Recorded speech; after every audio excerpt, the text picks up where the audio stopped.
This will be a quick video that is inspired by Deluxe's video about how to fix STARFIELD.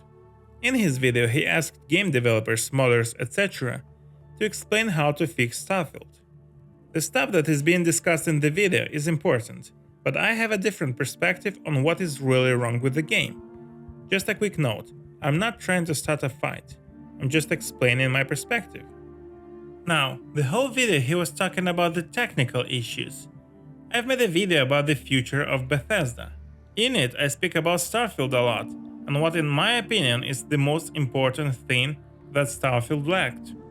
And it isn't the technical performance or the technical issues. You can check this video out later.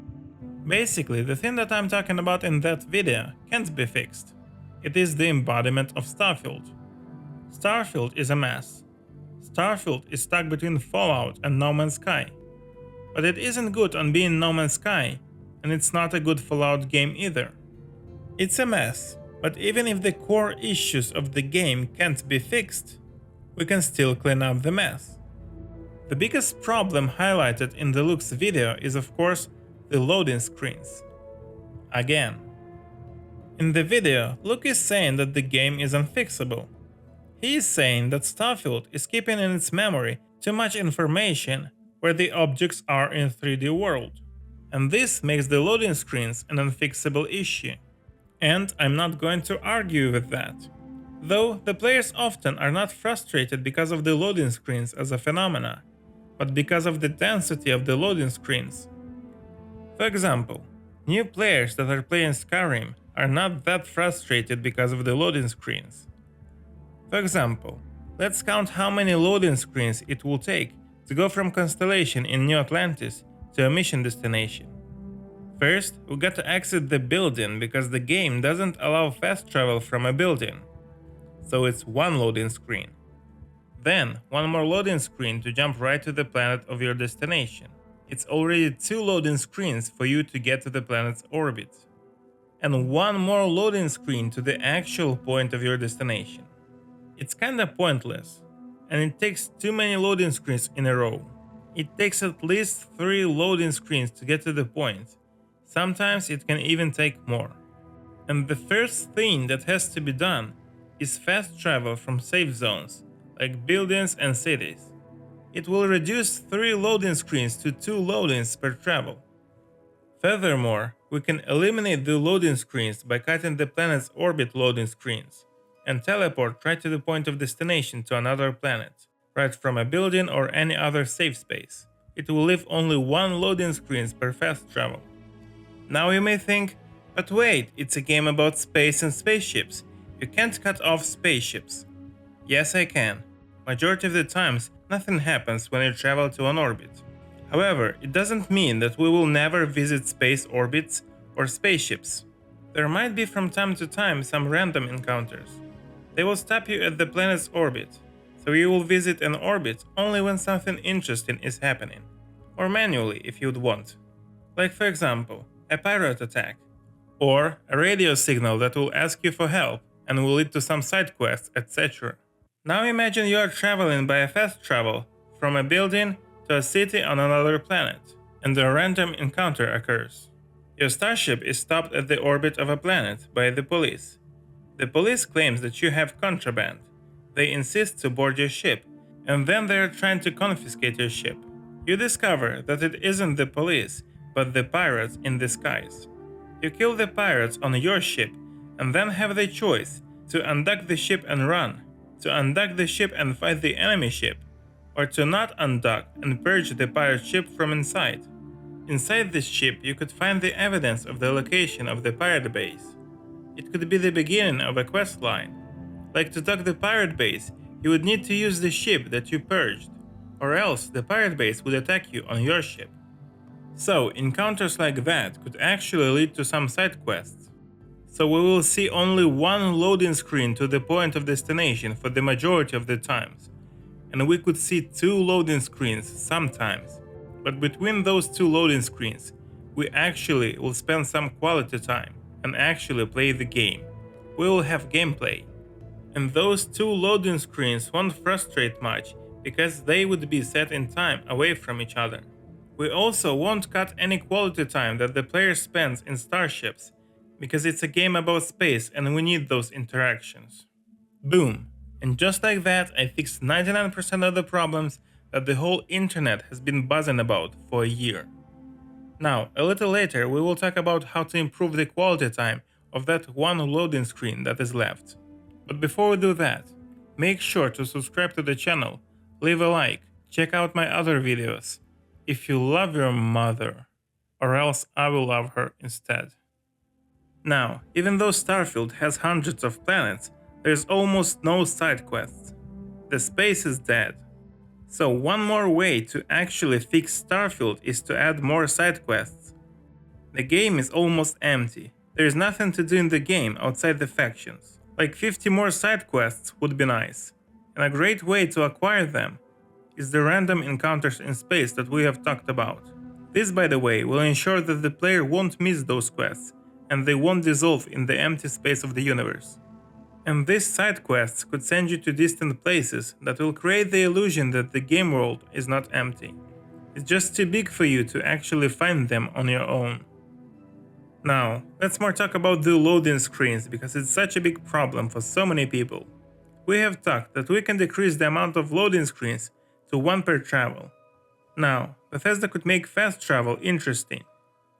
For example, your ship may have an experimental self-conscious AI from Constellation that would try to become as close to a human as possible. And this AI may keep your fast travel interesting by cracking dad jokes in pursuit of understanding human humor. It is not hard to write like 500 jokes for an in-game AI. Bethesda may use real-world AI to write those jokes. And the best part of it, it will be authentic. It doesn't always have to be good jokes. That's the best part of this idea. AI writes jokes for AI. It is perfect.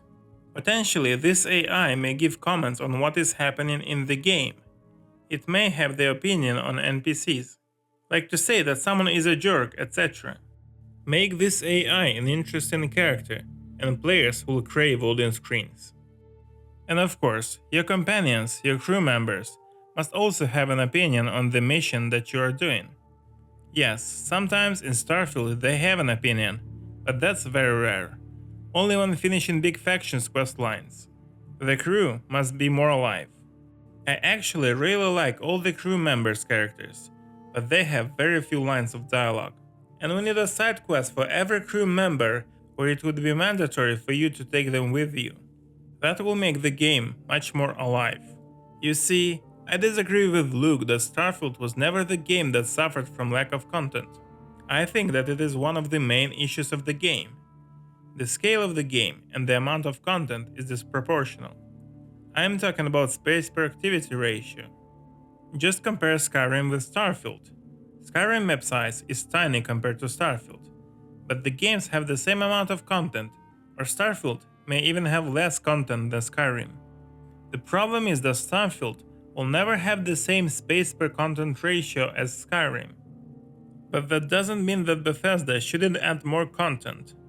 Like 50 more side quests that we have talked about will have a great impact on the credibility of the game world. If those quests will send you to distant places like we have talked about, it will make a big difference. Again, the space in Starfield is empty.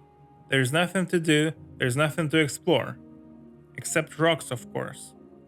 I get that there is no sapient aliens in Starfield, which is sad because having sapient aliens is like the whole point of having space sci-fi genre. But Starfield has known sapient aliens. Why not make more monsters and fill the galaxy with various enemies? Yes, it takes a lot of effort to make enemies in games, but what did you expect when you're creating a game about space? That it will be just empty? We could have an arena where you could fight strange aliens. For example, an arena where you could fight like 50 unique creatures, where you would have to adapt to the enemies and use different weapons for different monsters. It would show that the galaxy is not fake, and would show that there is life. Now, while playing Starfield, the whole game I thought that I am missing on content. Factions and quests. We have already talked about quests, but there's one more thing that I thought that I was missing. More cities. I was like, Come on, you can't be serious. That's it? There's no more cities? I was so sure that I'm missing on cities that I just went on a journey to find more cities. I was jumping from one system to another in hopes to find more settlements. But no, there was no more cities. Pathetic. Pathetic. To fix Starfield, we need at least one more city, and at least one more faction. Now, let's talk about clothes. There are barely any clothes in the game. Your character just isn't pretty. I understand that it isn't the main problem of the game, but it frustrates me so much. If the future looks like this, then I don't want it to come. And of course, we need a button to hide your spacesuit. It is as important as the character creation. If you don't see your character, then what's the point to create one? Yes, there is a way to hide your spacesuit, but it doesn't work like 99% of the time. Now, this video is already too long for my own taste, so let's get it over and have a little conclusion. Can we fix Starfield? Yes, we can fix technical issues like loading screens and fill the space with the illusion that the space is not empty. We can make it prettier and more diverse. It is all possible.